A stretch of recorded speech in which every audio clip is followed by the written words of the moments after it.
Oh man, what's the business? You already know what time it is. It's your folk Marquise, and welcome to the Plan Maturity Podcast, man. The Plan Maturity Show. I am excited as usual, and I'm super excited because I got a great dear friend and brother of mine here.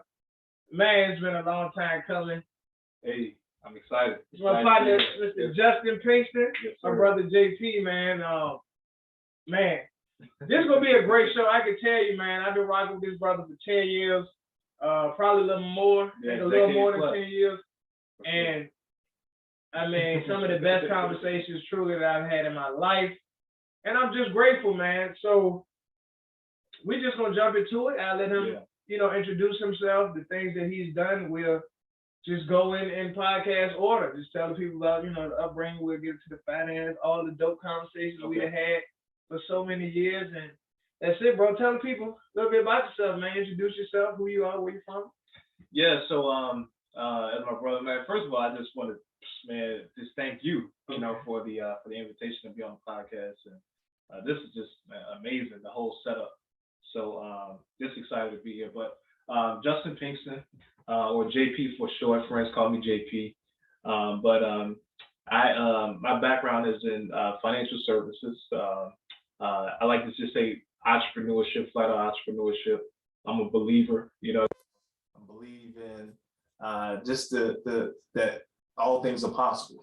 You know what I mean? So, but of course, everything has a beginning. So, started out in entrepreneurship. I want to say back in 2000. Well, I was 18. 18. Not too fast, bro. Yeah. We go get into that. Okay. Gonna get into that. That's cool. All right, cool. But Justin Patient, Yep, JP from Richmond, Virginia. Yeah. Cool, man. Cool, you man. Tell the people a little bit, as deep as you want to go, as personal as you want to go, but just tell them a little bit about your background, life, how life was, childhood, if did you go to church, not go to church. Just tell the people a little bit about who you are, as much as you want to share. And then we'll just dovetail and get into some of the other things, bro. Yeah, so I mean, I'd like to. It's funny because when I think about background, I believe everybody has a story, and sometimes we believe that our story is unique, and which it is. Everybody's story is unique to a degree, but I'd like to say my story is no different than I'm pretty sure most stories out here. I'm the only. I'll just say I'm one of six, but it's always different when you add the steps and the blended families. And so I came from a very blended family. I'm the only child of my mother and my father. Okay. I was raised by my father and my stepmom. Okay. From the age of 6 until 18. Okay. And I grew up in a sort of an unstable home up until the age of 6. Okay.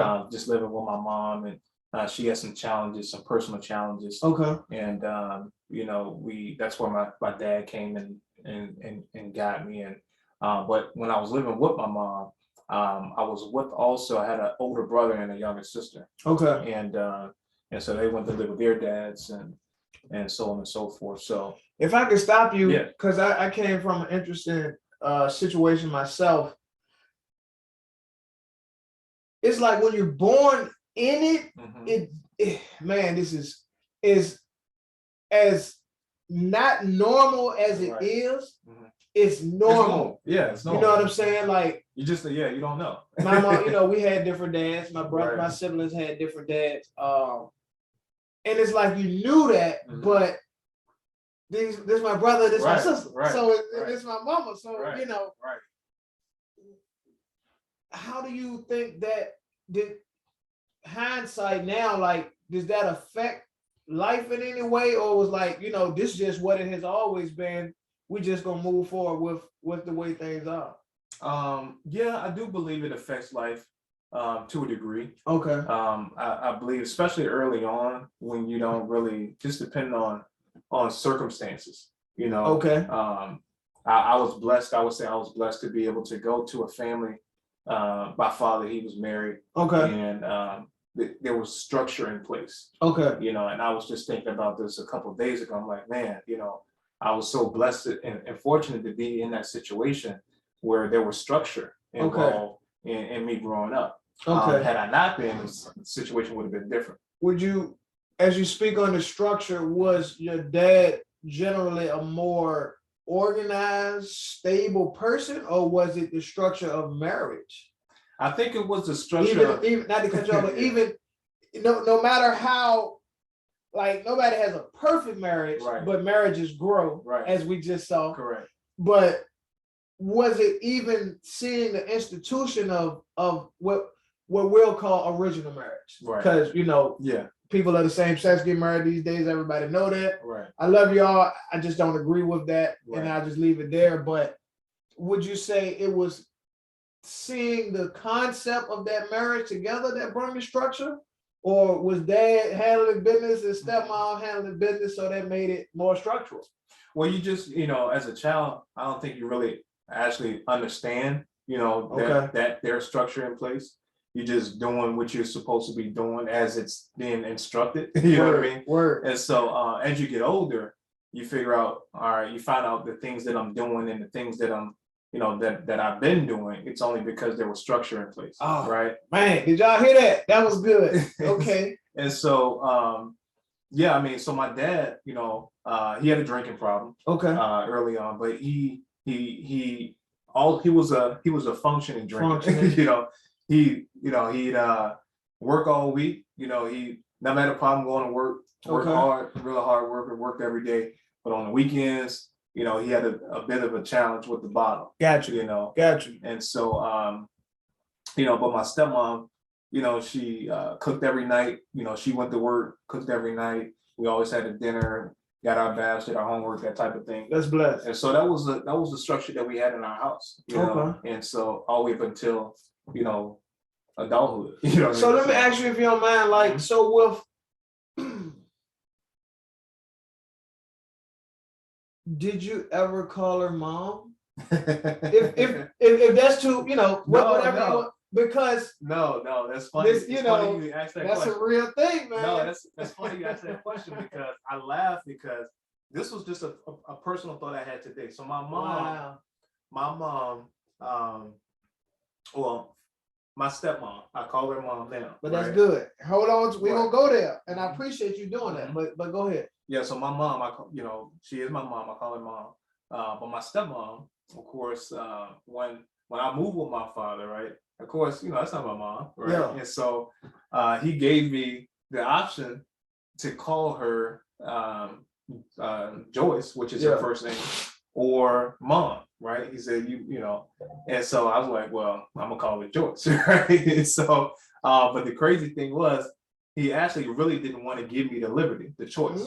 And so what happened was, he told me, he forced me. He was like, you're not gonna call her, her first name. You're gonna call her mom. Right. And so mom just, that's just what I call her. And so, I do, she's my mom today, but our relationship wasn't the best growing up. Wasn't the best growing up. And, that's one of the things that I think is really, really important, is that, because people never forget how you make them feel. People forget a lot of things, but, people never forget how you make them feel. And, and she didn't always make me feel very good growing up.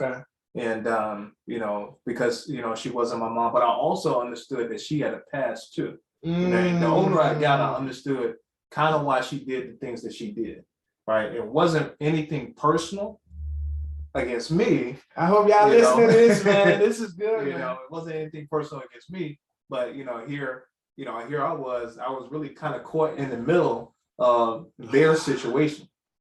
And so I was just the I guess the casualty, the unfortunate collateral damage. Yeah. This is good, bro. I was collateral damage, man. And and of course I didn't understand that growing up. I'm just knowing that, I'm used to getting hugs and kisses, my mom and all of that, and I don't get any of that. Right. As a matter of fact, I'm getting, pay attention, y'all. I'm getting sly looks on the side, and I'm getting this tone that's, I'm getting this, it's not a good feeling. And kids feel that, you know what I mean, when you're growing up. Man. It just wasn't a really good feeling. he just gave us a whole line of luggage, right? We had to unpack those things because it's like we say, it's normally, it's abnormally, how I'm gonna say it's normally abnormal. You know what I'm saying? Right. Where it's so culturally existent and acceptable, right, that we don't look at it for the instability that it is, correct, and the dysfunction. Like right. dysfunction, oh man, dysfunction is so normal that if you don't have extreme levels, people say you ain't been through that. Correct. Man, you ain't go through that, man. Right. But it's like, what? Like, Right. you not hear what I just said? Right. You know, and that's why I say, you know, I don't think my story is really any different than most that are out there. I do know that there's a lot of people that have been through something very, very similar. Yeah. And you know, but it doesn't make it any less, you know, important. Absolutely. It's everybody's unique story. Absolutely. So that's powerful though. So even though your mom had some personal challenges that she was fighting through, she was still a loving, caring mom to you. Absolutely. Yeah. That's powerful. That's powerful. You mean my real mom? Or your real mom. Yeah, my real biological mother. Yeah, as much as she could. Yeah, as much as she could. I didn't really see her that often. Okay. She was incarcerated for okay. You know, certain periods of growing up, so she write me letters and stuff like that. So how did that affect you as a young man? Like, cause that's one of those things, because largely, generally, dad may be locked up for those that go through that. Neither of my parents were locked up. You know, I had uncles and other family members that were incarcerated during time and all that. But you know, how did that? Because you know, it's crazy, as we know. Generally, even though the father, the man is the pillar of the household, of the community, we know that the woman is such the key core component. Like, so how was that? You know what I'm saying? If you understand what I'm saying, like, so how, you know, because now you got this woman who has to tolerate you, right, until she grows to love you, correct. But mom is away. You know what I'm saying? Paying her quote unquote debt to society, as they say. How was that? It was tough, to be honest. It was really tough. It was a tough transition for me in the beginning because, you know, I came from, you know, this background of, and I say background, but just living with my mom. You know, she was very, I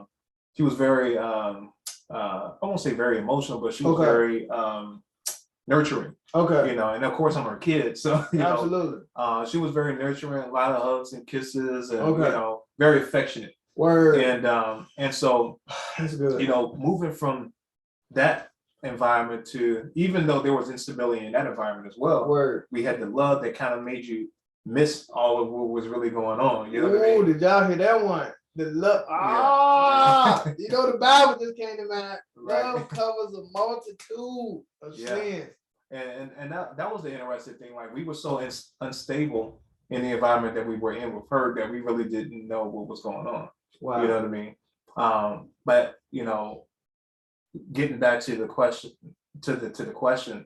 it impacted me in a way that I really didn't know at the time. You know, I really didn't know, and simply because, you know, when you're a kid going through adoption and all of this stuff, he said, she said, you're kind of trying to figure out what's right or what's wrong. Oh, that's good. You know, you're trying to figure out, all right, do I really feel like this? Should I feel like this? They're saying this, maybe I'm wrong about what I feel, you know? Ooh. And I remember the judge telling me one day, taking me back in the chamber. This was when we were in court for adoption. And he was like, where do you want to be? Right? Where do you really want to be? And I was actually coached. I was actually coached prior to going to court by my mom and my stepdad. I mean, my stepdad, my stepmom, and my dad. Yeah. And they told me, you know, the judge asked you where you want to go, you tell them, you know, you want to go, right? And so, against what I was feeling, everything that I was feeling, I told him that I wanted to go with my dad, right? And it was a lot, because I wanted to be with my mom, you know. And so it took everything in me to fight that, to fight that urge to tell them the truth of what I. And so, for a long time, I feel like I made the wrong mistake. I thought I made a mistake, because everything that I was experienced in the household growing up in that environment, it just wasn't a very nurturing environment. But looking back at it, it was kind of what I needed. Now, that was so profound, but it had a dynamic twist. And here's what I mean.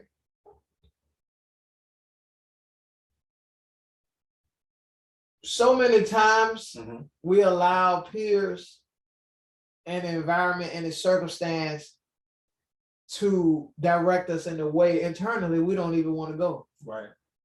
Many times to our detriment. We'll find out later, as we've had many conversations. I was in a learning relationship, I'll say, and a lot of the beliefs and the things that I was learning from this individual, although it generally was intended well to whatever degree, it was causing short circuitry within. Right.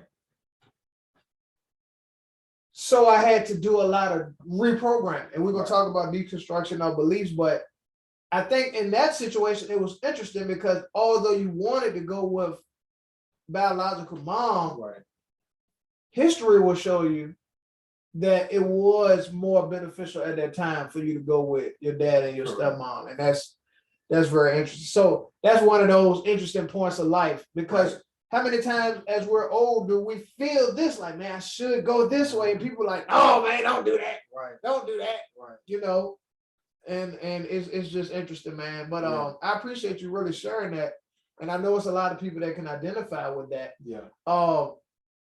So first, you said your dad was telling you to call her mom.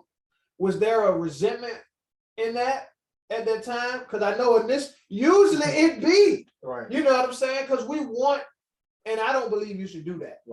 I believe you should give children the choice, and generally the adult grows into.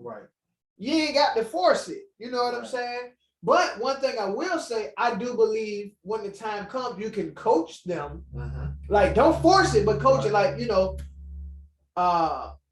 call them what is comfortable for you. But usually after some time, in my experience, you say, hey, I don't think it'll be a bad idea at this point to call them mom or dad or something. And it's like, oh, because now they might need that permission. What's your thoughts on that? Well, I believe it, it's accurate. I believe what you're saying is true, and it has a lot to do with really, again, going back to how you make the person feel. It's like if you make the person feel like you're their mom or their dad, then quite naturally, and we see that a lot. Sometimes in movies or whatever, they call, oh, she called me mom, or he called me dad, or whatever the situation. Well, it's only because of the service that you provided, the feeling that you gave, that nourishment or whatever you did, that support. And so the funny thing was, so we grew up in a blended house. So my stepmom, she had a daughter, two daughters, and her daughters called my dad his first name. So she didn't make them call. She didn't make them Here we call. go. Y'all know, blended families, man. And so, but I had to call her, So, man, because you already know that the child, when the children get together, it's like, you know what I'm saying? You know how that goes. Like, man, that's something right there. That's something right there. I appreciate you sharing that. So, when and again, always as much, like, did you ever get into trouble? Did you run with the wrong crowd at all? Was you in the streets at all? Like, I kind of got into some trouble. Okay. Only as much as you want to share. It's all good. It's all good. Well, I mean, I'm not in any trouble right now. So Amen. Amen. No, but I mean, I wasn't real mischievous. Mischievous, or how you pronounce that, growing up. But I did get in some trouble. I remember, stealing a car and doing some joyriding, and I tried my hand, with distribution. Yeah, absolutely. Pharmaceutical sales. Pharmaceutical sales.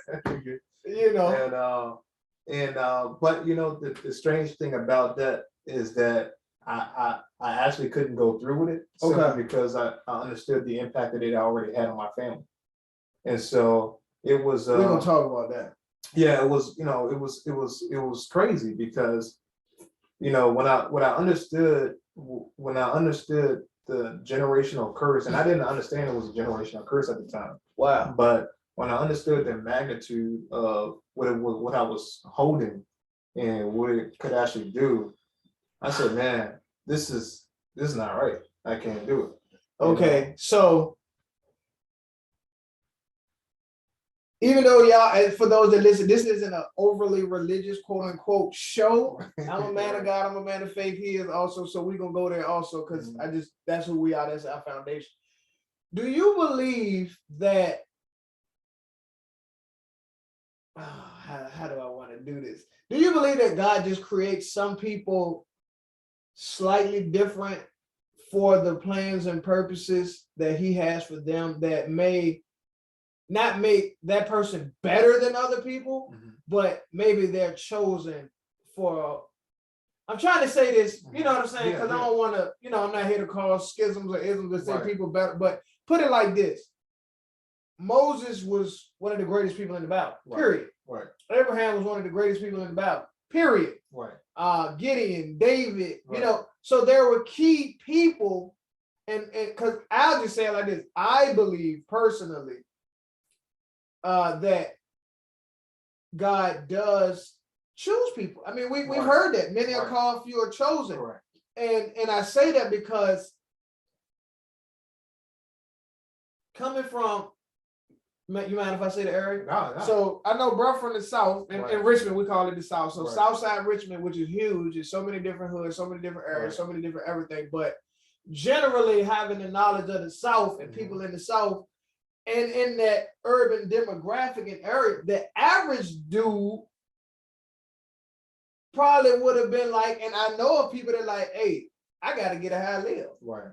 So with my statement and your experience, what do you believe was such a difference that you would even think like that? Like, where did that come from?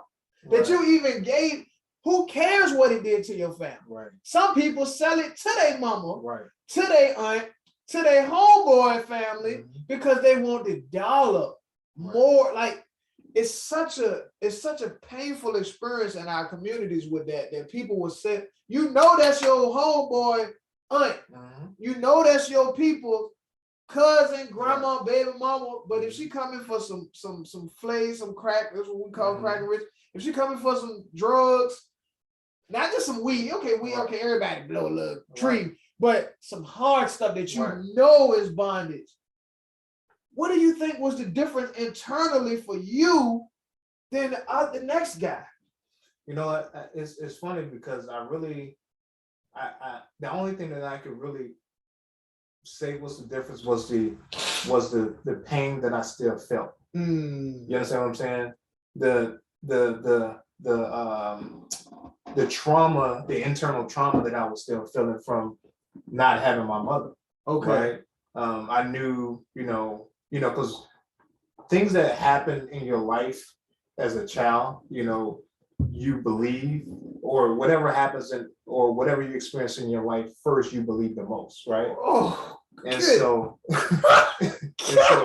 one of the things that happened to me early on in life, man, I had to go move with my aunt and uncle in Florida. So my brother and I, we had to move to Fort Lauderdale, Florida. Okay. And for a year, while my mom got herself together, and my sister actually lived with her sister, my mom's sister, my aunt. And so, but that was the introduction to us finding out the issues that she was dealing with. Okay. And so that was that. So the pain that I had from leaving my mom for a year and understanding what was the cause of that, not really knowing at the time, I'm 5, my brother's like 6 or 7. And then we make it back only to actually stay with her for just one more year, and something else happened, and then we're gone. Similar situation. Okay. And so the pain that I felt, that I felt, and then understanding, all I knew was it had something to do with this. You know what I'm saying? Understood. And this, so I looked at this as pain. I looked at this as just like, take note of this, y'all. That's a good. We're gonna take that. That's good. Go ahead, bro. yeah. So even, you know, and at this point now, I'm maybe a junior in high school at this point, sophomore, junior in high school, and you know, so I'm running with. Now I had a friend, and you know, and that's what he did. You know what I mean? Amongst, you know, other things. And so he would put me on with a friend, you know, that, you know, gave me a pack, and we, you know, and so, you know, in the process of that whole, I'm getting all of this, you know, I'm getting all of this internal dilemma going on. It's like, you know, not right away when I'm getting the pack and blah blah blah blah, but in the process of, you know, because what happened to me, I'm walking down the street. It was this Jamaican guy that that was at a house not too far from my house. Right. Okay. It was probably like maybe like 2 blocks over. And it was right before I would get to this to the store, to this convenience store. And the house was always kind of odd looking, right? It was always kind of broken down looking or whatever. And you know, it just looked really different. He was black, he was Jamaican, but it would always be some white lady outside or whatever. And they had some kids or whatever. I didn't even know the situation. I just used to walk by his house and or the house he would be at, and I'd see him out there, you know, what up, whatever. So one day, you know, I got the pack now. One day I'm walking by, and I'm like, yo, you know, he like, yo. So he come over, and I'm like, you know anybody, you know? So he like, yeah, you know, kind of like, you know. And so so I give him some, right? He give me some, right? And so that was that. And so I knew I had something at that point, right? Understood. And so so he was like, you know, he needed me to come back, right? And so I think it was like the next day I came back, and he was like, yo, that was, you know, it was some good or whatever, the stuff was good or whatever. And he was like, wanted to introduce me to somebody else that wanted to something, so whatever. And so at that point, I was like, I'm looking at the kids, right? Because it was like little kids in the background. And I'm like, did he give it to, I'm thinking like, who did he give it to, right? And I'm like, I'm thinking about, you know, the kids and the house is raggedy. All I could think about was my childhood. Woo! All I could think about was what I had experienced. Come on, y'all. And I'm like, come on, y'all. am I facilitating, you know? And I'm like, so I don't know anything about sowing bad seeds and none of this back then. I'm just thinking like, get into the principles. I'm like, nah, I can't, nah. And so, man, at that point, I was done. I was like, I was supposed to meet this guy somewhere at another convenience store. I was like, nah, I can't do it. Wow. And so I never met the guy. I went home, I threw it away, and then that was just it. Wow. So, y'all hearing it? This is so critical, man, because the more people I talk to, you know, in general, I learn more about them. And like really talk to them, like, you know, in the streets in general, it's the mindset of survival, you know, get out, you know, all that. But it's like people are generally, as they say, victim of circumstance. Right. And we are humans. Right. And humans have basic needs, desires, and wants. And it's like, what, and that's why I appreciate you sharing, like what happens in the inner man that make you either go left or go right. Right. You know what I'm saying? And that's powerful because it's like, even though you had the opportunity to make money, get the bag, get the bread, get the chips, the whole nine, you was like, no, wait, whoa. You know, you came face to face with your past and your reality and be like, I can't listen to this. I can't with good conscience put them children through what I went through. I don't know all the circumstances. I just know I see enough and that's enough, and you backed out. Right. I think that's very powerful, bro. Yeah, I mean, I didn't know. Like I said, my imagination went there. I mean, it couldn't. He could have actually gave it to somebody else. I don't even know the situation, but I'm looking and I'm imagining what he's doing with it. Word. Right, and my mind took me there, and I'm like, man, this don't look right. Wow, You know, man. and it didn't feel right. That's powerful. So, When did you? So I take it like, did you go just like you was like, well, I ain't gonna do this, but clearly I'm old enough. I need some money. So did you get a job? yeah, so I always had a job. Okay. Right? As long as I can work, as old as I can work, I started working. So yeah, I got a job, and so I really honestly didn't need to do that. Okay. Right? It was something to do. It was a thing to do because of the group I was with. Now, right? now let me ask you this though: was your job, because now we gonna get into real money, entrepreneurship, and all that, but like, realistically, was it enough money for you to have a reasonable lifestyle at your age, or was it like? Because I can respect you saying I didn't need to do that, Right. but now back when we were younger, the dollar had a little more power. Oh yeah. So, but like, were you making enough money at your job that you had enough that you were okay, even outside of the side hustle? You know what I'm saying? Yeah. I mean, because I really wasn't into a lot of too many. I wasn't real flamboyant. Okay. So now all I needed was a pair of Timbs. You know what I'm saying? So some flays. Okay. And a nice chain, and I was good. All right. So as long as I had those core things and I had some money in my pocket, because we was from the South. Yeah. We was white tees and Timbs and Already. some Dickie suits, and we was straight. You know what I'm saying? So, that's true. And Flays is Air Force Ones for y'all right. non-Richmonders. You know what I'm saying? Right. And yeah, man. That was. Yeah. So Yeah. I mean, so I'm laughing because that's the kid. Right. Know what I'm saying? Yeah. So that's cool, bro. That's cool. So what type of jobs did you have? I started working at a grocery store. Okay. So it was a place called the Salvage Barn, actually. Okay. So you took it back. Yeah. So that was my first.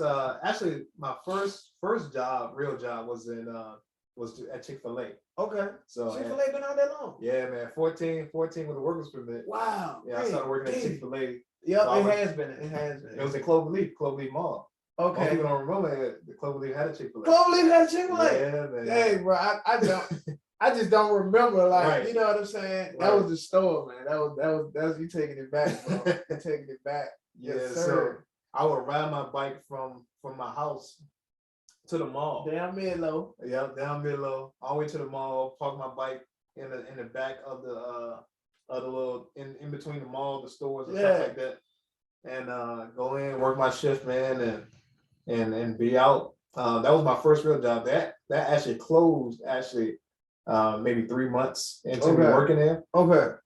And so we came in one day and it was like, oh yeah, everybody shutting down. That's probably why I don't remember. Oh, so this was before the mall had closed? Yeah. Okay. Before the mall had closed. So this was like 2000. Yeah. 2000. And then my next job was was the Salvage Barn. Okay. Salvage Barn. So I started working at Salvage Barn, and that was the cut I would take. I would have to pass the guy's house to get to the Salvage Barn, and so I would always see him and give him that type of thing or whatever. And then from there, I started working at Food Line. Okay. And so so I always kind of had a job. Okay. So I think I remember at one time you said, because I want to dovetail a bit. Like, did you started working in finance industry? Yeah. So when I graduated high school, I started working for Wachovia Securities. Okay. So the investment side of the bank. So that's when I got introduced to finance. As a teenager? 18. How now this is watch this, y'all, because this is where we gonna switch gears a little bit, because environment, for some reason I always had a limiting belief that I couldn't work in those places. I don't know. Like it just seems so far from who I was, who I am. I didn't have family in banking and anybody, and I ain't say that you did. Right. But and we're gonna talk about this, y'all. Environment, paradigms, like what's your world? What's your belief? What's your reality? Because your belief is your reality. Correct. I never. How did you do that, bro? You're a young black brother from the South. You in Wachovia. Like at 18. Like how did that happen? Like what led you there? Well, honestly, I just say it was grace of God, to be honest. Word. And the reason I say it is because, you know, certain things into your life at certain points. And and it's really important to make sure you take notice of those things. And act on those things. Right. Hold on. Mm-hmm. He said certain things, I don't want y'all to miss this. Certain things enter your life at a certain point in your life. I would even say things and people. Things and people. Mm-hmm. Okay. And it's good for you to take notice of it and then take action on it. Correct. I'm convicted. Go ahead. Yeah. I'm convicted. I was just end this podcast and leave because, and I say that jokingly but seriously, because if you go back hindsight and think about where you could be, if you leveraged, now some people gonna feel some type of way, and I say this with the utmost respect, because some people ain't had like nothing, right? And then some people had not a lot, but because of your belief, you didn't access certain things.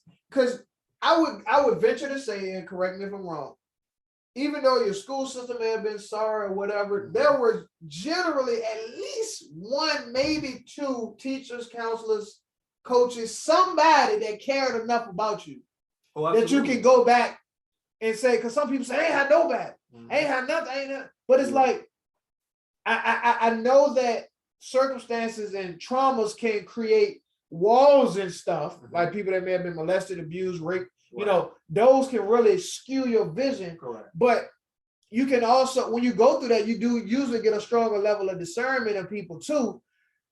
But I said all that to say, like from what you said, think about back to how many people came in your life or situations or opportunities. Right. And you passed over. They say passing over opportunities repeatedly is an acronym for poor.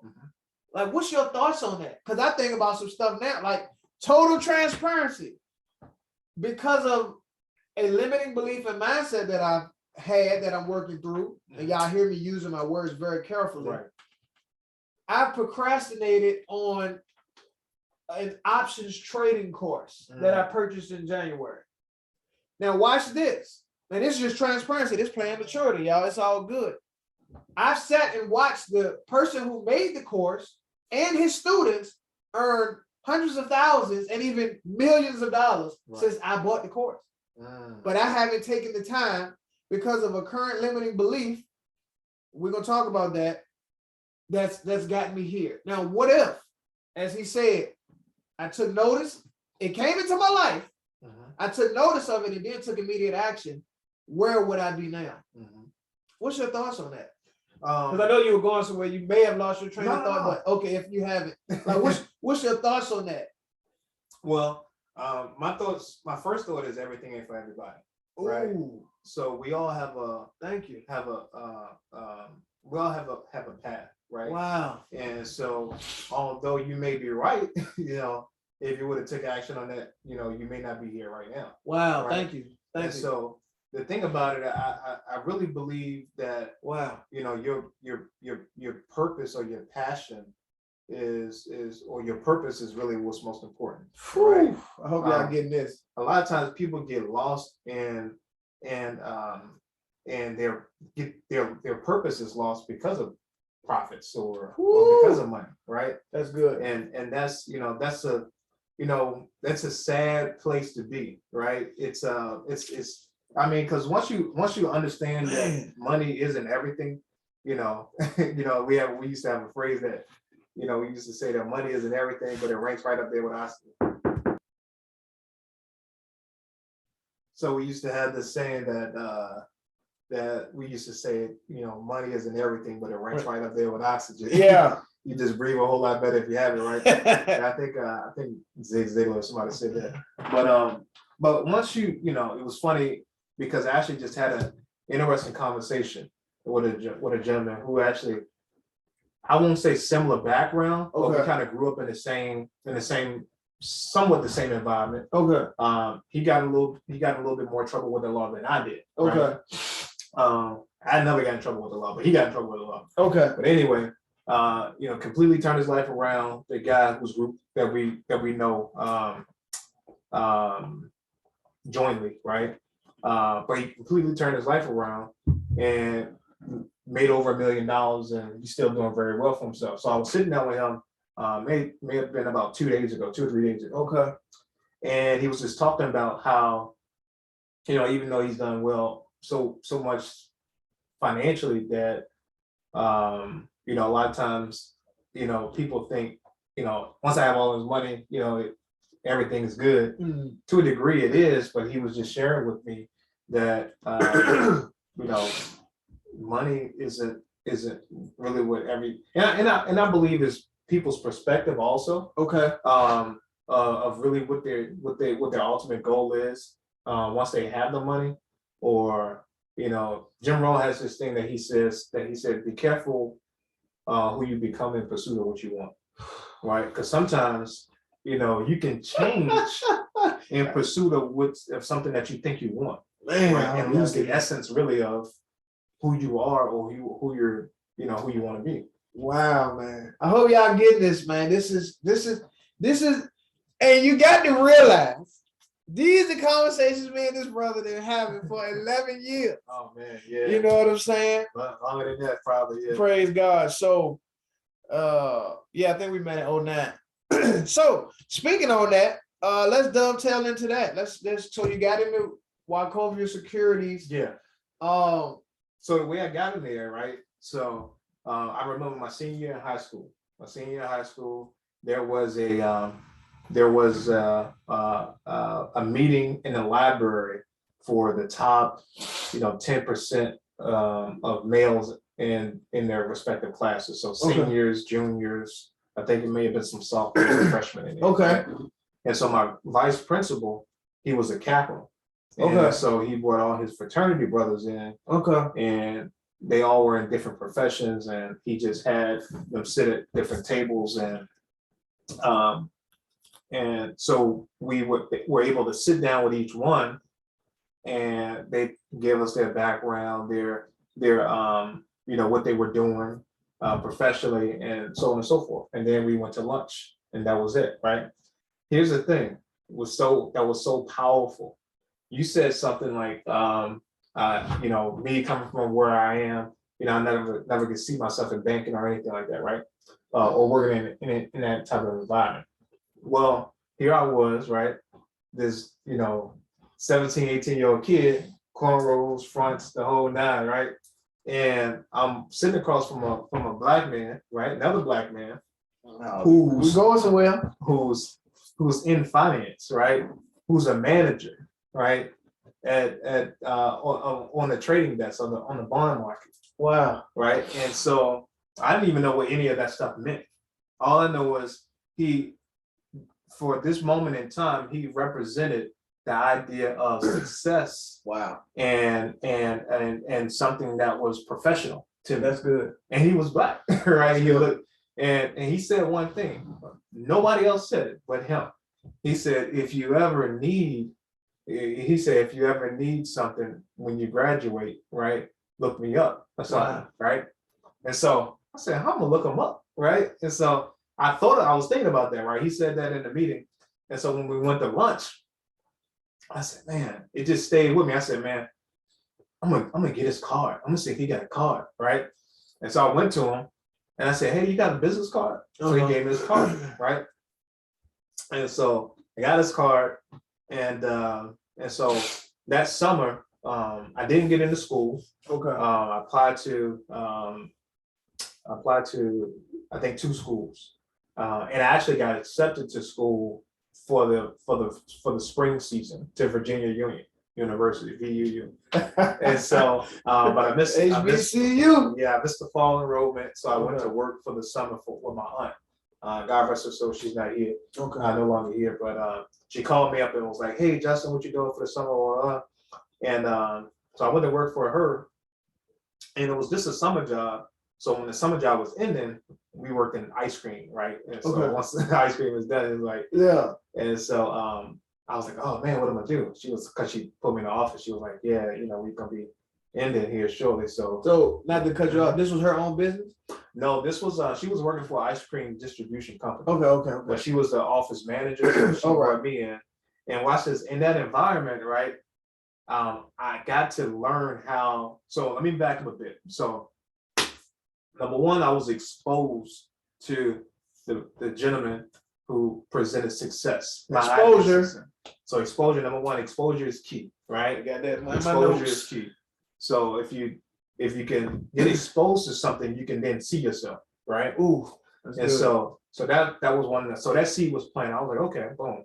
And then so I went to work with my aunt, and she was on the phone. She would call people asking for their orders for ice cream or whatever. And I noticed, my aunt talked a certain way, but when she get on the phone, she'd sound different. Oh Lord. She on the phone, she sound different. And so I'm like, why she talk like that when she on the phone? Right. Y'all know what time it is. We call it switching. Right.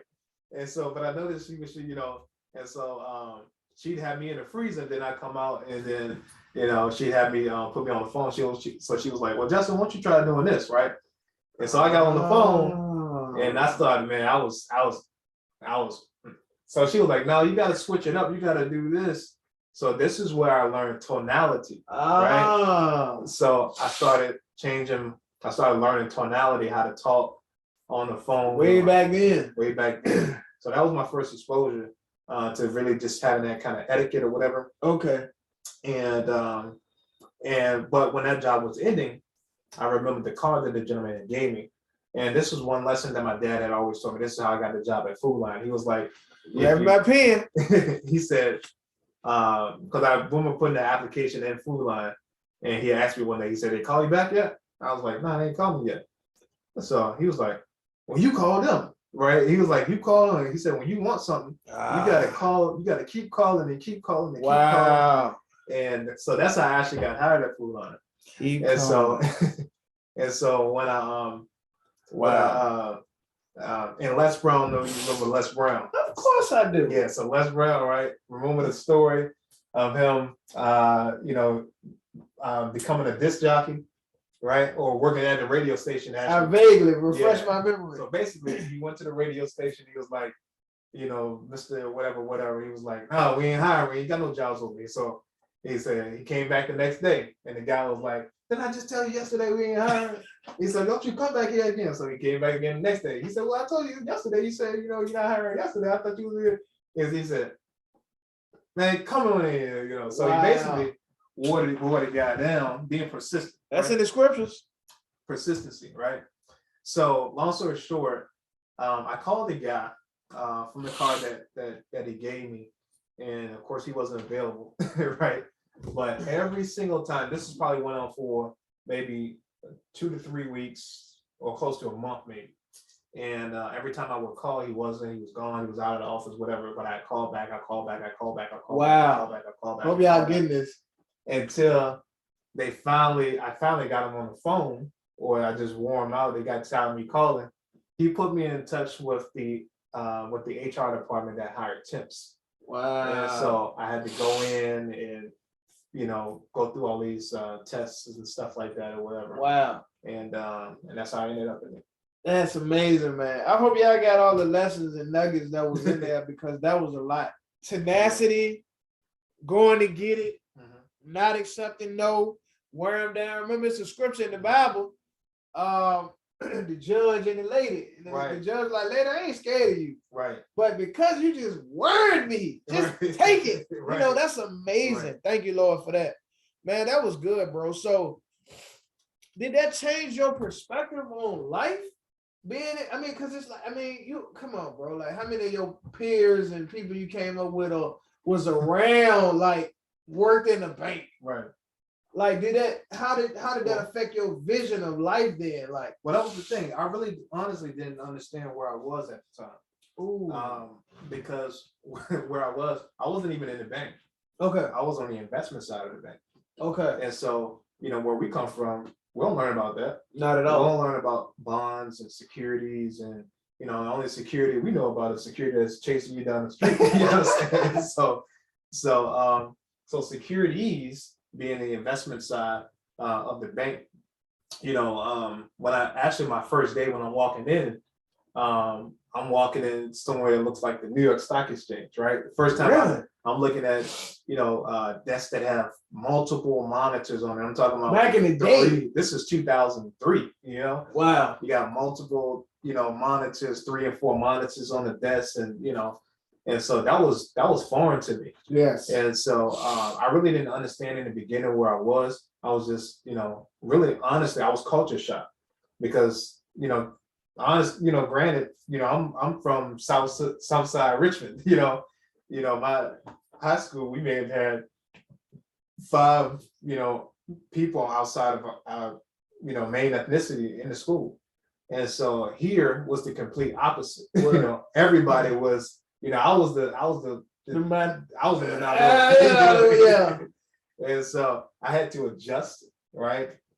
I quickly found out, there were some things that I needed to personally adjust in terms of appearance wise in order for me to fit in that environment. And so, of course, I had cornrows. Those, I cut those.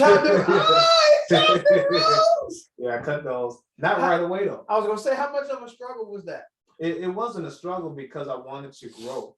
I wanted to grow, not consciously. I didn't make that decision consciously. It was sort of more of a comfort thing, because I can tell people were, kind of hesitant with approaching me or the conversations, and I wanted to be able to adapt in that environment. Let's go there for a moment though. Like what? Because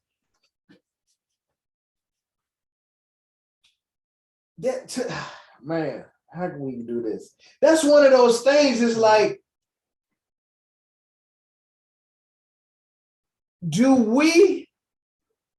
are we losing by doing that? Like, are we losing by taking out the goals or cutting your hair to make, man, I love everybody, y'all already know what time it is, but to make them feel better or more comfortable, do you feel like we lose, or do we lose temporarily to win permanently, if that makes sense? You see what I'm going with this? So watch this. That was who you were. That don't make you less nothing. But was it? Was it who I was? Okay. That's the big question. And so honestly, if we're true to ourselves, we understand that we're creatures of habit. Now, while you're going there, there are some things that are cultural, because this is what I wrote down. It's the stigmas that come. Right. So when you say, was that who I was and all that, just because something may be, so gold teeth and cornrows may be culturally attached to hood life, but why? Right. Just because that's who we see. But you got the Spanish people, they wear silvers in their mouth. Right. Correct. Because in Spain, in Mexico, silver is more plentiful. Right. So I get totally what you say, but I'm going there a little bit. Y'all see I'm starting to get a little nasally. My nose feel like it's running, but you see what I'm saying? Like, expound on that a little bit if you can kind of unpack that, because I had rose and golds too. Right. Well, and I see what you're saying, but what as you look at it with so much knowledge that you have of paradigms, of identity, of all of that, which we're gonna touch on, like, what do you believe? You see what I'm saying? So I'm trying to find the question, but what are your thoughts on that? I think it really depends on the individual. Okay. Because you're increasing your awareness. Okay. Awareness is everything. And so as you become really more aware of who you are, right, then certain things that you look at, to me, become less well, I'll give you my example personally. So when I looked at, as a child, I was a happy kid. Okay. I was a happy kid. I was a playful kid. I was just, I was a kid. I was just, and so I wasn't a mean kid. I didn't like to fight. I didn't, what I'm saying? I was and certain things that I went through made me a scared kid. You know what I mean? But I knew how to protect myself. Right? I knew how to adapt to my environment. I get right? I wasn't a punk, right? But at the same time, I didn't want to fight, but if I had to fight, I had to fight, right? And so taking that perspective, same thing when applying it to high school. High school is a different animal, right? And it was, of course, when we were growing up. Yeah. And so in order to kind of, you wanted to adapt. If you needed to adapt to, I got you. And so, go ahead, bro. And so like we had those friends that, growing up, that could just disrespect females. I wasn't one of them. Yeah. You know what I'm saying? I couldn't call a female out of her name. Yeah. I just wasn't in my character to do. Yeah. You know what I'm saying? But I had homeboys that could do it, and then it wasn't a problem. Yeah. It was a day in their life, right? And just other things, right? And so, it just, for me, when I looked at, why did I want these things? It wasn't because it was really me. It was because it was a form of acceptance. That's powerful. And then once I got out of the environment, for me, it didn't serve me anymore. Those things no longer serve me. Woo! Is y'all catching this fire? No, bro, that's good. So watch this, because I heard, shout out to David Shands, Social Proof Podcast, Real Social Proof, bro, doing this thing. Mm-hmm. He spoke on that. Mm-hmm. So I get it. Okay. And to me, y'all, one thing I'm gonna not do is keep explaining myself. But for those new listeners, like, right, because to me, it's not a black and white thing. It's not about that. But at the same time, I just believe in certain things we need to establish. So watch this. David said, well, I think I'm gonna go give me a rollie. Mm-hmm. And he was like, well, why? Like, I can't really see myself paying 20 bands for a watch or a timepiece. He was like, but my friends got Rolex. Right. So he ended up getting a Rolex. Right. Mm-hmm. Now a lot of his friends got double R's. They got Rolls Royces. Right. He was like, at the time, I ain't got no Rolls. The most expensive car that they had gotten at the time was the Rover. Right. I'll be listening. Mm-hmm. So it's like, I appreciate what you said. It sounds like you have to really learn who you are and be comfortable with that, no matter what level, what that may be. Because me personally, I like nice things. Right. Me personally, I like luxury things. Right. And I can bless God for that. Hindsight, my dad, he was taking me back a little bit. He was like, where I bought you name brand stuff. I was his only child. You know what I'm saying? My mom had my siblings, so he could afford to do that. Right. He worked warehouse job, made decent money for what he was doing. So it's just me. Right. So I might have the Etonics. Right. I took it way back. You know what I'm saying? Right. I might have the Etonics. You know what I'm saying? He just told me about a story like 3 weeks ago. He was like, you like 6, 7, 8 years old with felines on. Right. You know what I'm saying? Right. And the lady was like, this was a story he actually told me. He was like, and it was a lady, she was like 40, she was like, I don't even have no feline. Right. and I, that made me feel good. Why? Because my dad loved it. You know what I'm saying? Mm-hmm. But it was like,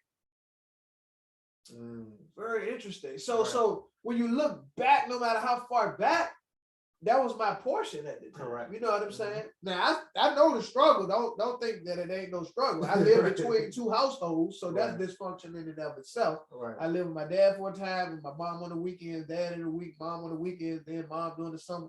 Till I'm with mom. So I know about all that. Addiction was in the family and all that type of stuff. So right. But it's like I was able to experience nice things. Yeah. Also, I had a Nintendo, I had a Super Nintendo, you know what I'm saying? Things of that nature. But it's like now serving Christ and now doing well, and now am I wrong for wanting nice things? Right. how can I position that, even being a pastor? Because, you know, outside of that, I'm a minister also, and you and I have had this conversation so many times. So I'm kind of dovetailing a little bit, like, if I sit and really look at myself, because remember, I used to say, I don't need no Rolls Royce. Right. I don't need a Lamborghini. I don't need it. You're right. But now, respectfully, why did I say that? I began to say that because of a belief that if I have those things, I'm less godly. Right. Could you touch on that? Just your thoughts on just that whole, because I want to talk about now we're dovetailing the deconstruction of limiting beliefs. Right. Because we were talking about identity. So you had the roles because you're from the South, you had the goals because that was culturally the thing. Right. I grew my fro out, you know, I had a fro, I had cornrows and, you know, all of that. I had jewelry, you know. I used to like the white gold though. Right. So I had the white gold. I had white gold. Oh, yeah, the white gold. I had the white gold, you know. I had two. Yeah. And I lost them in the water. I was swimming. I was bad. I think I went to the A and got mine. Who? I went to the A. For real? Yeah. Went to the A. Oh wow. Okay. Yeah, white gold bicycle chain. Yeah. I got my jump from Georgetown. Okay. I never got to Georgetown, but that was a spot. That was a spot to get it. Right on Broad. Yeah. We taking it back, y'all. You know what I'm saying? Shout out to 804. Y'all know what it is, man. 804 6th Street Marketplace. Right. Yep. Got the there was Georgetown right on Broad Street, man. And then I got some more later from Colonial Heights, the mall in there. So anyway, I had to, that was a struggle for me. That was the determining factor for me getting in the military. Okay. I had my fro, and they was like, well, you know, you got to cut your hair. And I was like, man, I'm about to cut. What you think this is, man? Right. You know what I'm saying? Right. But I was like, now he made a key point. I want to grow. Right. What are you willing to give up to grow? Right. What are you willing to give up to get to the next level? What are you willing to give up to take the next step? And, and that's the thing about it. You know, for me, it was about growing. It was about adapting. And you asked about having nice things. Does that make you? And I don't think it does. I don't think that makes you a bad person for wanting nice things. You know, it's the Science of Getting Rich. You know, what you had blessed me with years ago. Okay, you remember. So the Science of Getting Rich. Yeah. So I don't know if you remember. But, a long time ago. Yeah. Wallace D. Wallace. So Wallace D. Wallace says in the Science of Getting Rich, he said it's God Himself who likes nice things. You know, but He wants to experience those nice things through you. You know, it's God Himself who wants to experience the nature, the finest clothes, the finest arts, and you know the nice music or whatever it's and when I thought about it, you know, you have some certain people who have an affinity or have a passion for certain things. Like I'm not really into clothes, right? Okay. And so, you know, I don't have the designer eye, right? Or I don't have but my wife, you know, I would ask my wife everything. Hey, well, do this look good? Do that look good? You know, but she's into more of that, you know. I'm not, you know what I mean? It may be somebody else that's into, you know, art or fashion or whatever the situation is. Good point. Thank you. Know, and so luxury items or whatever the situation is. So me, I'm into, you know, honestly, I'm probably as plain Jane as you know what I'm saying? So, but you know, I do like nice cars, you know what I mean? I don't have to have, you know, I mean, to a degree. Let's go, bro. Let's go. So here's the thing.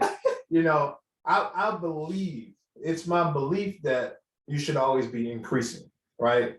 And meaning you should always be growing, because if you're not growing, you're dying, right? And so certain things are really just act as temperature or thermometers for your level of growth. Right, you're driving them. And so that's the thing about maybe going from a Dodge Charger to a Bentley, or from a Bentley to a Rolls, or you know, from, you know, it's just your level of belief, you know what I mean? And so, you know, that's my take on it. But again, It's to each his own. And see, and I appreciate you sharing that because, man, that's so powerful. We talked about environment, peer group, and just sometimes your environment, not your peer group, because you might have your caretakers that just got different beliefs. For instance, my grandma, I ain't gonna say which one, she was like, well, what you need expensive car for and all this and that. She had one car for many years. Like she like got it in 96 or 97 and she just sold it like 2 years ago. You know what I'm saying? And run and do that. Okay, watch this though. But she liked to go on trips. And she hadn't been on one in a while. But some of her old pictures, she went to Spain and Africa and all that. So like bro said, key point. Everybody got their own affinity. Correct. So you can't knock me for mine. Excuse me, y'all. You can't knock me for mine if mine is different than yours. Correct. So she was like, well, what you need? Expensive clothes. She don't wear a bunch of expensive clothes. She got some clothes back in the day, but she was much older. So she ain't going out a lot and all that. So she ain't got a bunch of expensive clothes, ain't no bunch of expensive furniture, all that. But she would spend money on trips. She might pay her house off and, you know, just keep bread for whatever, you know what I'm saying? I never knew this grandma to be flashy, but she enjoyed her life to the level, the degree that she did. But if I like to spend money on cars or whatever, that's what I like. That's what you like, correct. Because I think it comes down to this, and just let me know your thoughts on this, because this is how I've looked at it. You know, from the Christian faith, we're here temporarily and all that. But it's like, my belief has grown to be, y'all hear that? Language is very clear. My belief has grown to be that if I'm tithing, if I'm giving, if I'm serving, if I've given to the poor, if I'm handling my business, I personally don't see anything wrong with them having some nice things. I got my affairs in order, I'm serving, I'm giving, because some people say, and I know we kind of took a right turn, but I kind of want to talk about this because it's about your beliefs. Some people say, well, what you need with a $150,000 car when people out here hungry? Well, my new rebuttal, which I kind of just thought about, is what the Bible say, the poor will be with you always. I just thought about that. So some people might say, well, you're trying to be funny, you're trying to be disrespectful, you're trying to put, I'm just telling you what the Bible says. I can go give I can earn $5 million next month. I mean, next year. Let's say I walk away with, 2.9 after taxes, whatever. If I gave away $1.9 million to feed the poor, guess what? It's still other millions of poor that ain't eating. So they don't need food. You know what I'm saying? They need inspiration.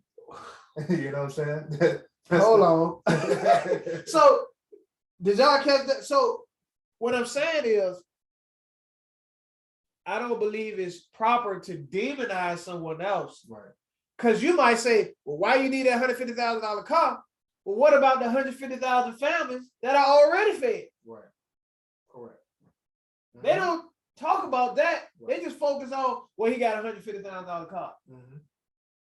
And that's the error in their judgment. You know what I'm saying?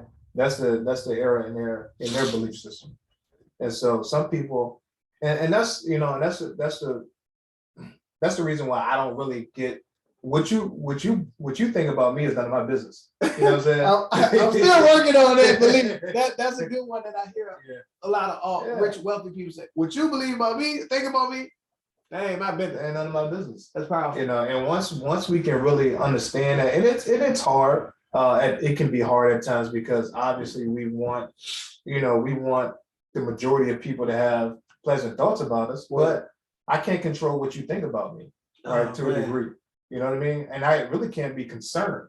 Now, if my line of business is what you think about me, meaning if I'm sitting down with a client, that's different, right? If you're a client of mine, then yeah, I do care what you think about me.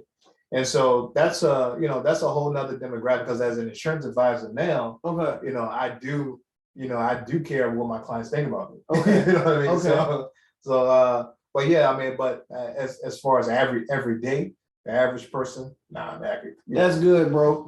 Mhm. I do wanna, because I wanna switch over into that before we wrap up the show. This has been a good show, man. I really think it's been some jewels dropped.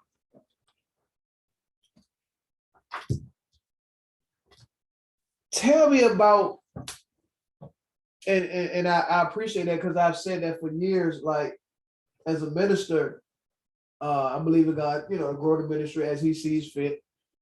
But we have businesses. Right. We have a t-shirt brand. Become is one of my shirts.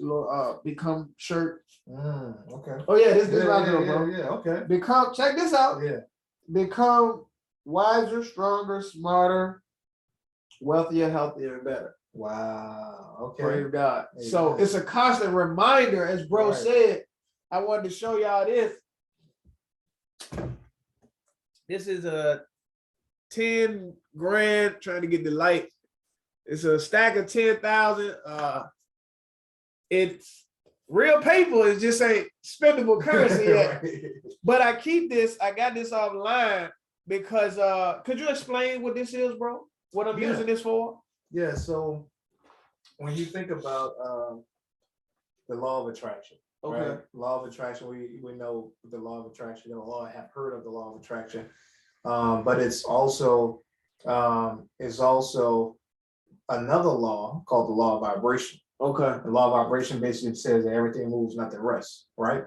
So the law of attraction, basically your subconscious mind, right? Your subconscious mind controls 80%, right? Let's just say 80% of what you do, 80 to 90% of what you do. Your conscious mind, which is your conscious thoughts, right? That you have to put in, filters into the subconscious. Now, the subconscious is what automatically drives you every single day, right? Your breathing, how you breathe. If you're driving with your knees, or you know what I'm saying, if you put makeup on, all that kind of stuff where you're driving, or just things that you can do automatically. You don't have to put a lot of conscious thought into it. Everybody's been driving at one point, and then I realized that, man, I was in a daydream for like 5 seconds. How the world I get through that light? And you know what I'm saying? So that's your subconscious mind, right? Okay. Now, saying that to say, your subconscious mind has thousands of thoughts, right? Every single day, right? And what happens is it's taking everything in around you, right? Whether you consciously know it or not. Okay. Right? Your subconscious mind is always taking everything in. So pictures that you have up, right? Words that there's a certain level of a sound, of a decibel, that if it's an earshot, it actually penetrates your subconscious mind better than loud blaring music, right? Wow. And so it's taking it all in, right? So even this stack right here, this stack of money right here, and your subconscious mind can't determine what's real from make believe. Wow! It only takes the information that you give it. Right? Wow! And so when you have something like this, all this is to the subconscious mind. This is $10,000 right there, right? When you look at it, because what happens is the first time I saw it, it was like, man, you get that. Oh man, that's 10 bands right there. Yeah. Oh man, that's And so what happens is the subconscious mind doesn't know that. Right? Wow! All it takes is that's $10,000. Wow! Right? And so if that's mine, right, at home, right, at my house, as soon as I got this big money rug, right, that sit at the edge of my bed. As soon as I touch the ground, every day when I get up, I'm standing on $100 bill. It's a money rug. Like first thing, as soon as I get out of the bed, I'm touching it. Last thing, and this is not, we're not making money guide or none of that stuff like that. It's really just proper programming, because if I see it all the time, right, then it becomes something that's natural to me that I see all the time, right? And so a lot of times people want to break out of that mode of being in survival mode when it comes to finances. Well, money is something that you attract. Okay. you know, by becoming an attractive person. And so a lot of times people, you know, want to get to the bag or get the bag, but they're chasing the money. They're not attracting it. Money likes to be wooed, right? You gotta date it. You gotta, you know what I mean? That's what, you know, that's what we learn. And so so we don't, you know, we don't try to go and get the bag anymore. We just, you know, we just let the bag come to us. Wow. You know what I'm saying? Not saying, we don't mistake that for not saying you don't have to put any action into Word. it, because faith without works is dead. Word. You know, this is the faith, but we work. You know what I'm saying? Word. I hope y'all got a lot of value from that, because that really blessed me. That really blessed me. So they went back to exposure.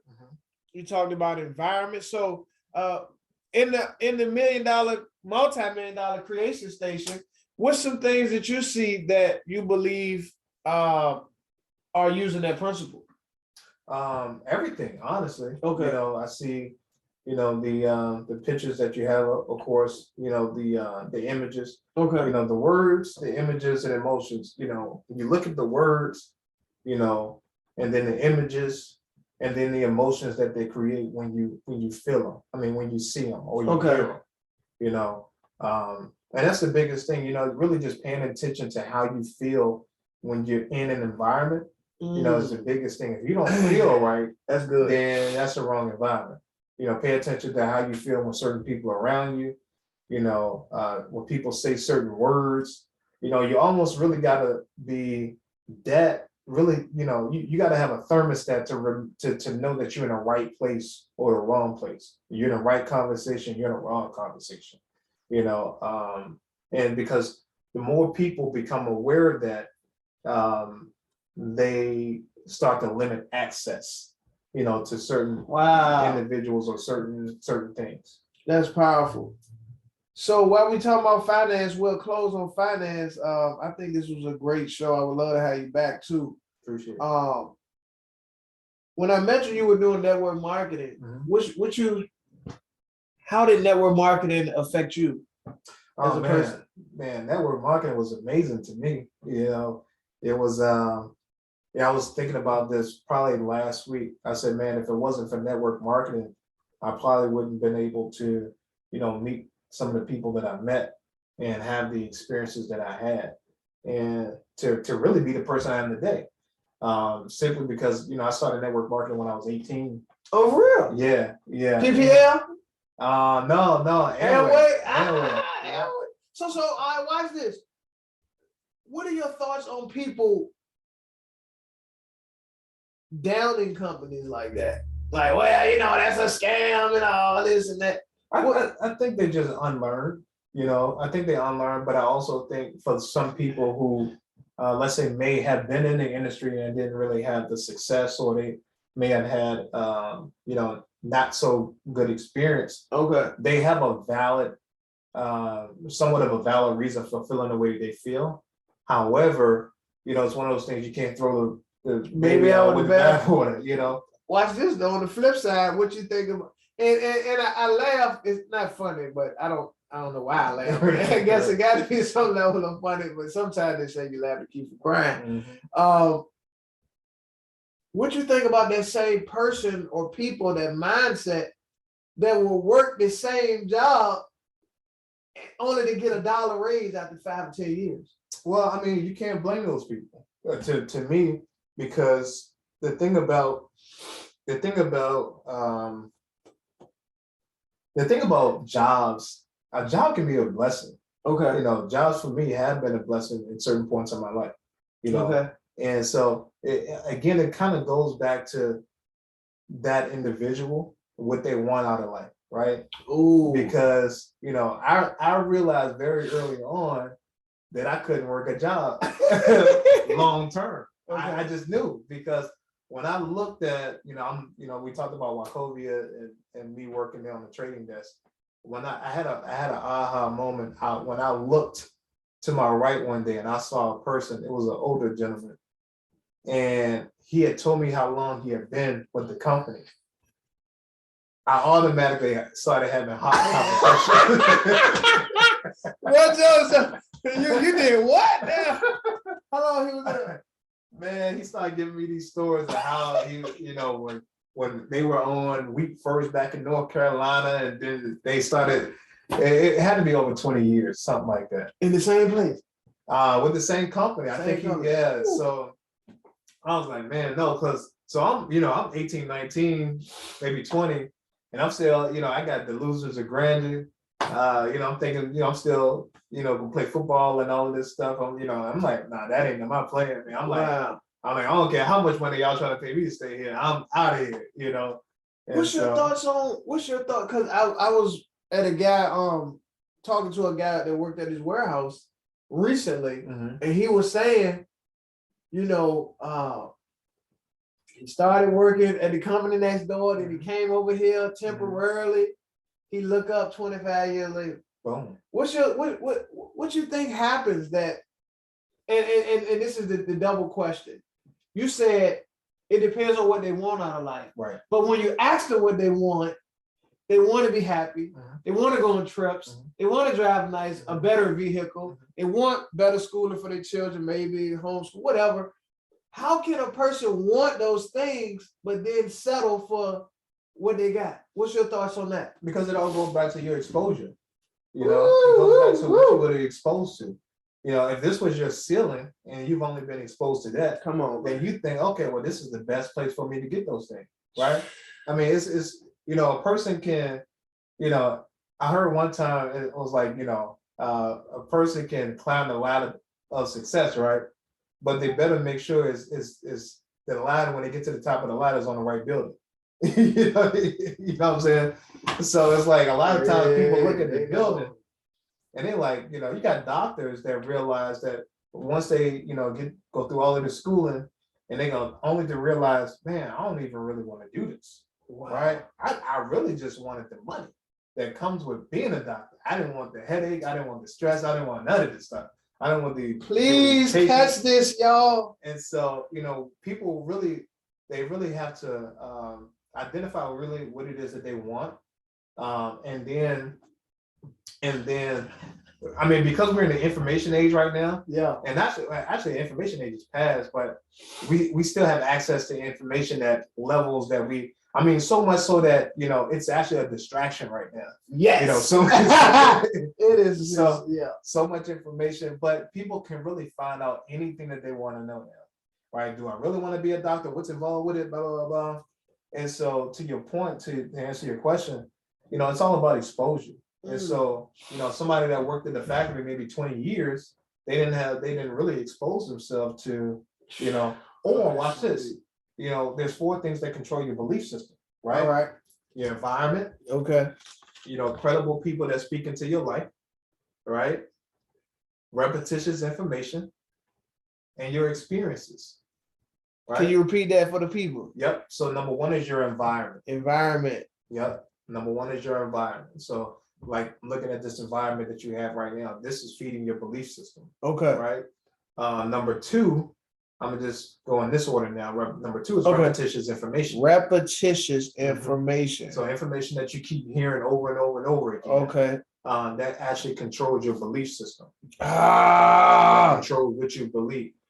So if somebody keep downing you or whatever, or somebody keeps saying negative things to you, right? And this is what I was talking about, how you feel. Pay attention to how you feel around certain people, or around certain information or whatever, because that's really, really important. Pay attention. Y'all, if y'all ain't heard nothing else we said, this is one of the most powerful things I ever heard.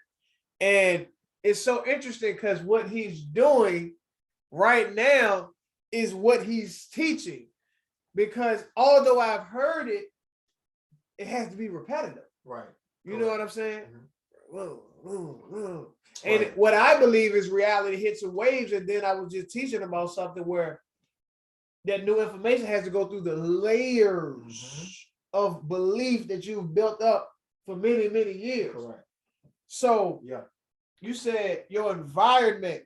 So what would you say to a person like living in the hoods of Chicago down to the projects in Richmond, who walk out and see, certain activities? And I mean, this is in the county as well, but you know, for those that want the extreme environment, somebody around Afton, as you know, it's apartments in Richmond. And this is all they see, you know, the fiends and the dudes slanging Flav and wilding females with the nappy hairs and all, just pamper babies, just stuff. How could they learn something different? Well, I would say first, it begins with exposure. The easiest thing for them to get exposed to something outside of that would be on TV. That's the easiest thing, right? That's good. And so when you think about exposed, that's the exposure for most of them, right? That's the easiest way to get out of their environment, right? Wow. At home, in the TV or whatever. Watch this. It was all a dream. I used to read Word Up magazine. Oh, bro, that's good. But with the video, he was in his room, hanging pictures on my wall. That's right. So this is all principle that's been working forever. Right? Big and Smalls had pictures on his wall, right? Every night, used to, you know, he was rapping. I let my tape rock to the tape top, right? Repetitious information, right? He was having concerts before he was on the stage. You know what I'm saying? He was put there in rest before, but he saw himself out of that environment. He saw it, you know, and the more you study successful people, whether they knew that they was practicing this principle or not, it's what they did. Pause. What's that called? So we go in there. So you said believe, environment, credible people, repetition, information, and you said one more thing. What's the last one? Environment, credible people, repetition, info, experiences. So I want to go back to that. But side note, is it the 4 levels of consciousness? What is it? Or what is it? The conscious, competent. Right. So I really want y'all to get this. This is the meat. You know, we were talking about your life. We were talking about your upbringing and things you've gone through. Now you're a successful financial advisor. Excuse me, y'all. My nose running. I guess I need to catch it. So now you're excuse me. So coming from the unstable background, you did well in network marketing, correct? I did okay. I like to say I guess looking at the levels, from now watch this. It's really like the more I live, the more I come into I'm faced with my limiting beliefs. Right. Now more than ever, I'm addressing them instead of going autopilot. I'm like, because I thought you did well. Right. But did you see? He said, I did okay. Right. Meaning, you know, I was doing okay. Right. But then you had doing well. Right. You know what I'm saying? Right. In the levels that bro was in. You know, and I think it's all subjective. You know what I mean? And you know, when I say I did okay, because I was constantly exposed to people who were doing so much better than I was. That's good. And my aspirations obviously was to get to those levels. That's good. But when I look back at the experiences that I had, you know, I came from no experience in the industry to learning so much and then generating, you know, multiple 5 figures, you know, over the career, over the time span that I was in or doing it. That was, when I look back, I'm like, man, average person doesn't do that. No, you know, not a part-time opportunity. Right. So you know what I'm saying? You know, so I'm like, okay, I did okay. Word. You know, but more importantly, what I got out of that was the knowledge and the experiences, but the necessity to grow, the understanding how important it was to invest in myself in the personal development, right? Okay. And so that's what I think most people don't understand about this industry or the industry itself, is that, you know, this industry can help you learn so much about yourself that you don't even know. Yeah, right? Because you're forced to grow. You're forced to grow. You're forced to grow. Or get out. Oh, get out. Seriously. Yeah. You know, because you can't, you know, you can't come in this thing And that's what actually everything Okay. in life. If you're gonna do better, it's because you're gonna change something. Okay. You know, everything changes when you change. So what happened? You changed. That's why everything else changed. Right? Okay. You changed, so now your actions changed, right? Your thought process changed, and that's why this changed because Okay. you took your thought process changed. You took different actions and were producing. So let's go back to the young brother in Afton or down Mosby Bottom or Fulton or you know Newbridge or wherever that believes. I mean, but this how we get down. This who we is. This blah blah blah blah blah. But they want another life. You said TV is one level of exposure. You turn on the TV. Oh man, you know what I'm saying? A beach, blah blah blah. So that's that initial seed to say, well, at least it's something else out there other than the bricks. Right. Is that the start? That can be the start. That can be the start. That can be the start because what happens is, remember we were talking about the law of attraction, okay, the law of vibration. What happens is once that seed is planted, the subconscious mind starts to go to work. If it's planted, right, and then it starts to get nourished, it'll start going to work with connecting people, places, things to nourish that seed.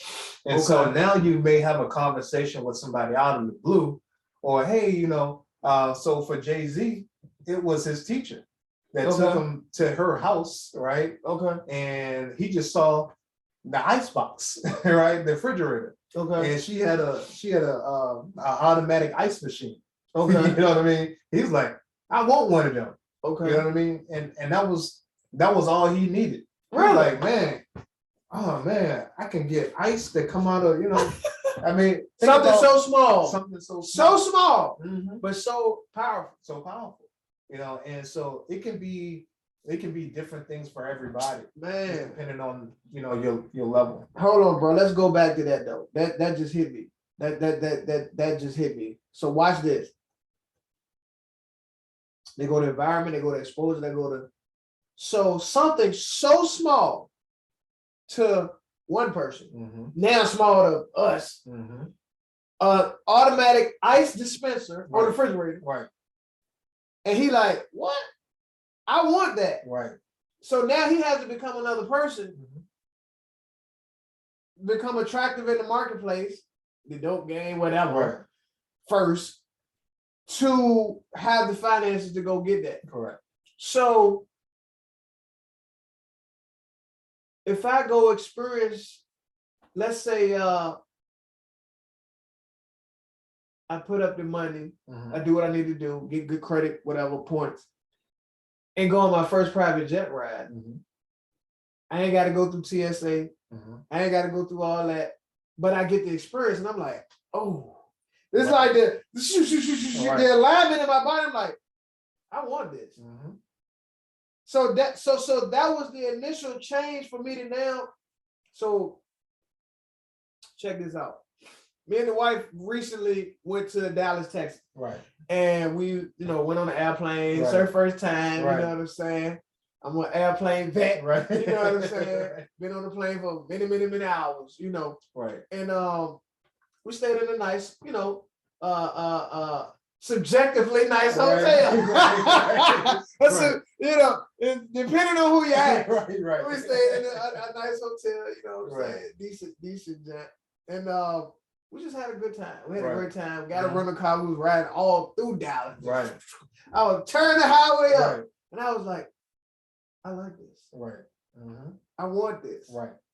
I want the ability to leave with my wife that experience in the middle of the week or whenever we went and just enjoy each other. No children. You know what I'm saying? Just me and her. Went to a friend of ours' wedding, and it was just fantastic, bro. Yeah. It changed my life. You know what I'm saying? Right. That was my exposure. Even though I've been traveling, I've been on trip, But that was your experience. That was different. So that was an experience. So it was the environment, it was the experience. So for that child, they say, well, I don't have all that. What else would you suggest generally? Well, I mean, in this age, because now they got phones, they got internet, they got What you think? Because they got more than we ever had. Absolutely. I mean, you got so much more. So you actually have access to this information. You know, not only so much that you got access to coaches at your fingertips that'll give you this information. You know, I mean, YouTube. I mean, you follow what I'm saying? So the only thing is there's so much information out there that it's hard to, you know what I mean? Decipher and distinguish it. Correct. But this information, I mean, if you really want it, it's there. So let me ask you this.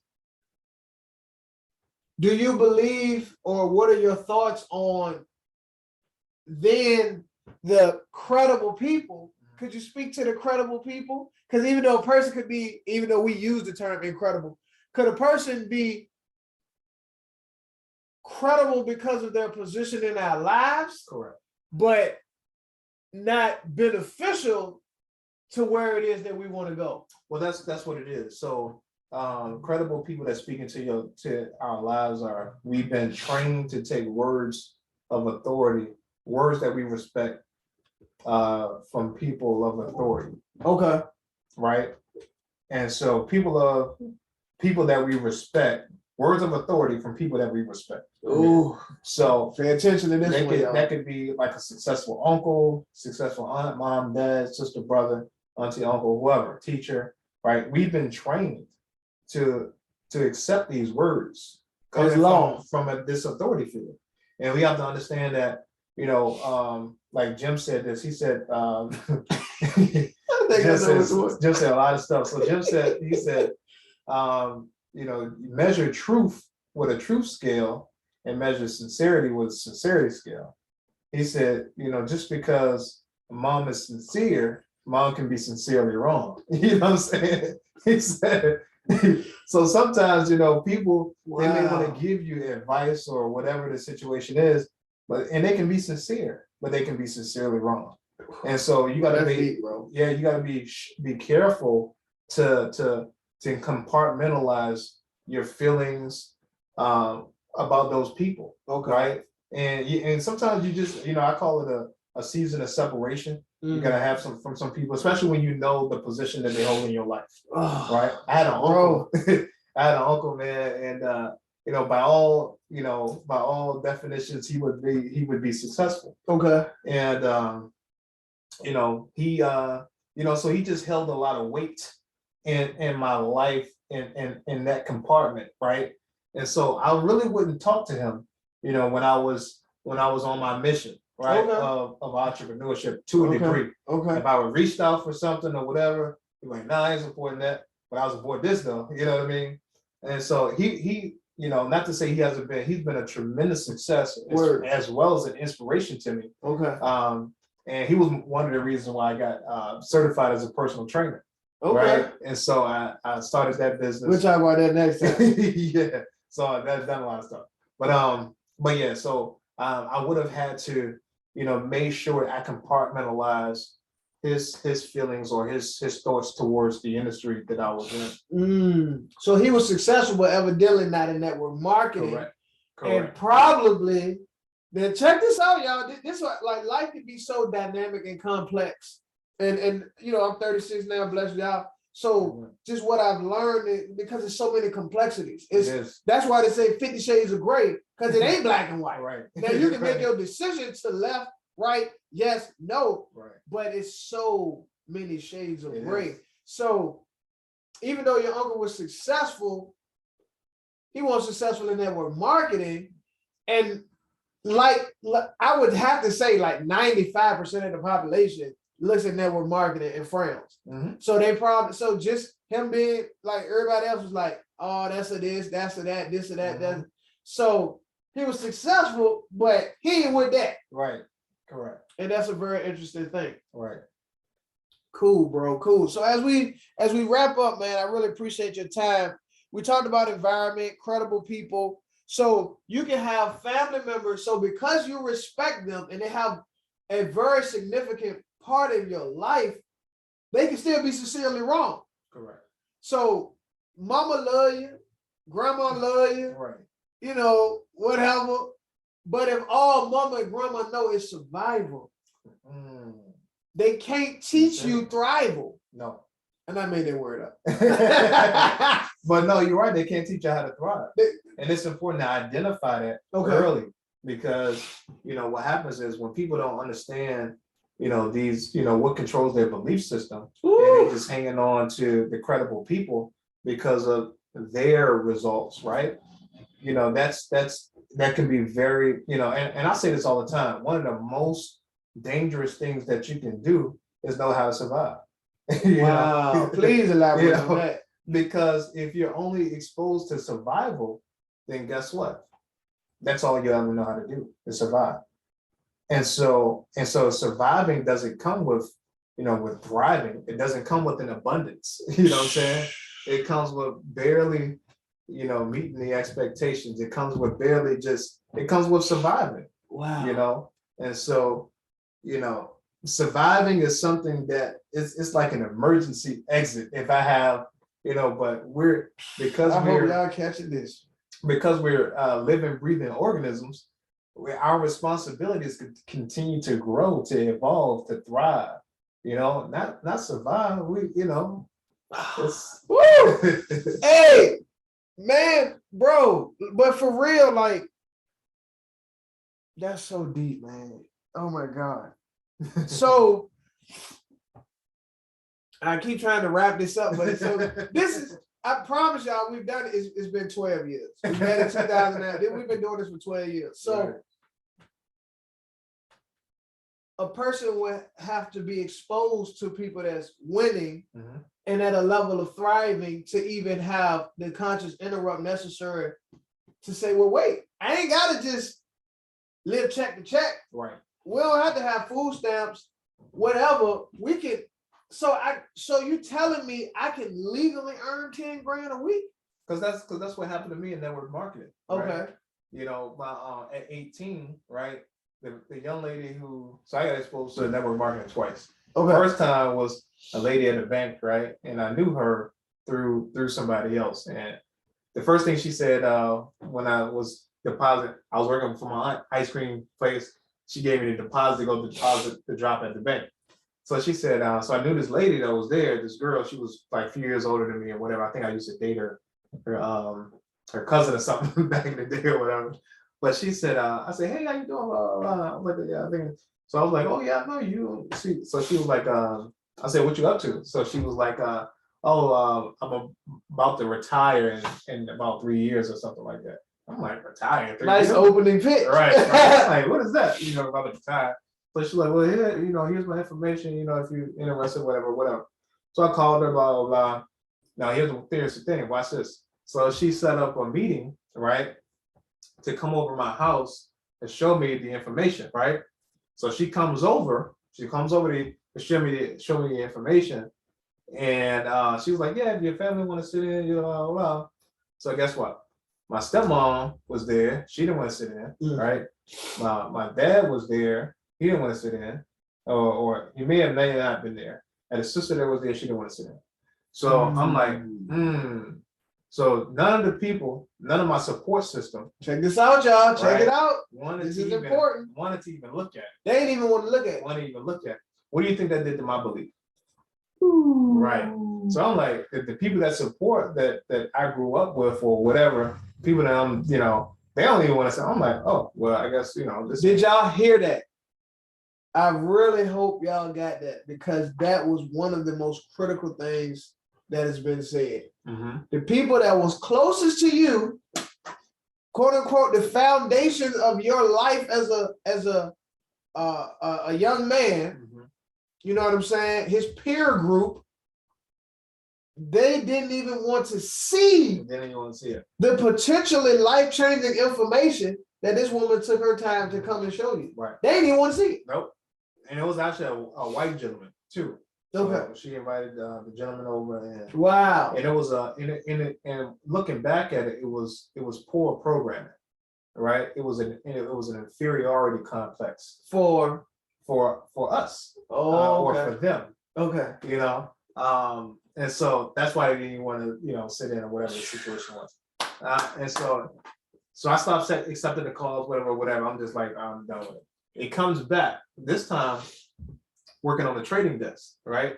one of the assistant traders actually invited me out, right? And so now it's at a hotel, right? Let's go. I see he had to be about 21, I think 21 years old. And his name was Maya Gala. All right. Maya Gala. He told me, well, he said he used to work at the Sunglass Hut, graduated from high school, dropped out of college, and was making 6 figures a year. Right. Boom. Hadn't worked 21. Hadn't worked since he was 21. He was like 25, 26 or something like that. I was like, oh, I'm doing this. Just forget this. Right. And so from there, you know, and so what happens is once that seed is planted, it may not work out. That situation may not work out, but it may be another source of inspiration that comes along that still fuels that dream. You see what I'm saying? So regardless, I mean, what's most important to me is that you understand what the ending result looks like. Okay. Right? Because the vehicles change, right? It can be this, it can be that. I mean, if you study successful people, you look at founder, right? McDonald's guy. That was a great move. Ray Kroc. Man, he was selling shake machines and all this kind of stuff. He was an actor, he was, man, all this other, right? What did I tell you? That means he went through all these different business failed attempts before he hit the jackpot, right? And that's a light quality that you see in you know. And I know, Lord have mercy. And it's one of the things when you start to think, is something wrong with me? Right. Am I crazy? Am I tripping? Am I unstable? Right. Unstable? But praise God, bro. I just want to wrap this up. I really do want to wrap it up now. You said you were a financial advisor, right? So you do insurance advisor. That's largely not spoken of in the urban communities that much, if at all. Right. Could you briefly tell people why that's important, why you chose that field, and what benefit is it to us? And how could, please, by all means, tell people how they can reach you to, you know, business with you if that's sure. So I'll try to make it short. I know we've been long all night, but you know, when most people think about insurance, they think about you know, a death benefit, right? Yeah. Oh, I need insurance. And we're speaking about life insurance. I need insurance just in case somebody passes, right? That's what I always think of. Right. Mostly. But there's actually insurance that helps you while you're alive. Okay. And so you got insurance with living benefits. Okay. Right? A lot of times, most people don't understand that, hey, the number one cause of bankruptcy in older people is medical expenses, right? And so that's important, right? So there's insurances out here that actually people can grow a tax-free retirement with. I'm talking about something that's liquid, that you can access, you know, penalty-free. Wow. You can actually become your own bank with insurance products. Oh. Right. And so a lot of times, you know, there's a lot of stuff out there where people say, you know, you can be your own bank. Yeah. Right? That's an insurance product. So I show people how to do that, how to actually stop paying, you know, the banks and all these other institutions. Because think about it, you know, the bank really is designed to take money from you. You know what I mean? That's what they're designed to do. The banks are really only useful for transactions. Now, once you actually learn how to use the bank, you know, how to get your data points to take their cards that they're offering you and get you, you know, these points and manufacture spend, you can actually start to use the banks and they can qualify for your business, right? Where you actually the whole time taking the bank, the money that you're earning from these banks and putting it in insurance products. Man, you know, think about actually putting away money right now. By the time you're 65, you got over $1 million, and it's you know, people do that right now. Real estate investors, they use these type of products, and just average people, they can use these type of products. So one of the best kept secrets right now. Not really a secret anymore, but you know. Amazing, cool, man, cool. So for those that would like to do business with you, how could they get in contact with you? Yeah, for financial stuff. Sure. So you can I'm on Facebook, Pinkston. LENOD, Pinkston, PINKSTON. Instagram, my IG is JP Trades. So JPTRADEZ, JP Trades. And then, so those are the 2 platforms I'm on currently that you can find me at. Cool. Man, I got it. As before we started the show, we had a minute show and I had to leave because I'm like, bro, you already know how we do. Yeah. And one of the reasons is because we vibe well together. You know, we get on that same frequency, we grow, we both love God, we both got families, we both moving in a positive direction. So you want to spend time around people that make you feel good. It's simple and plain. That's it. Yep. Ain't no larceny, funny business, you know, you ain't got to be looking all over your show. You know, people stay in those environments generally for mutual purposes. You know what I'm saying? I ran with some guys back in the day, but they were shiesty dudes. Right. And it's like, wow, I really here. You know what I'm saying? Right. They were shiesty guys. So you look for the benefit of whatever. But as you change, as you grow, those mutual things, they diminish. Correct. So you lose that, you know. But it was great, bro. I appreciate it. I would love to have you back again. Hey, pleasure was mine. To talk about, you know, because I know you was into weightlifting and health and all fitness. Fitness. Oh yeah, we're gonna get you back, bro. Talk about some health stuff, man. Okay. But I appreciate you, bro. Much love, man. Thank you. So this is your folk Marquise, man. This is the Plan Maturity Show. I truly hope y'all enjoyed that. We got many more, man. We're just gonna keep on rocking out. We are here to bring a message of maturity for millennials and their minors in an effort to create the perfect citizen. Perfect meaning mature. So this brother has shared his story, his journeys from adoption, from instability in the household, challenges, incarceration with family members, to just growth. He's doing well, earning a great living, taking care of his family, doing business. He loves God, he loves people, he's a family man. And we just continually going up. So please support him. Go and check out his social media. If you do have questions, don't hesitate to hit him up. You can shoot him a DM, follow him on Instagram, things of that nature. He does well. Long as I've known him, he's been professional. So he definitely handles his business with the insurance. I don't know about that stuff. So I can't, you know, that's why I bring the people that do know their stuff on here, man. So just like us, on Instagram, at the Marquise Trent, the official Marquise Trent YouTube channel is where we'll be, and of course all the platforms for podcasts. I appreciate y'all. Y'all bless.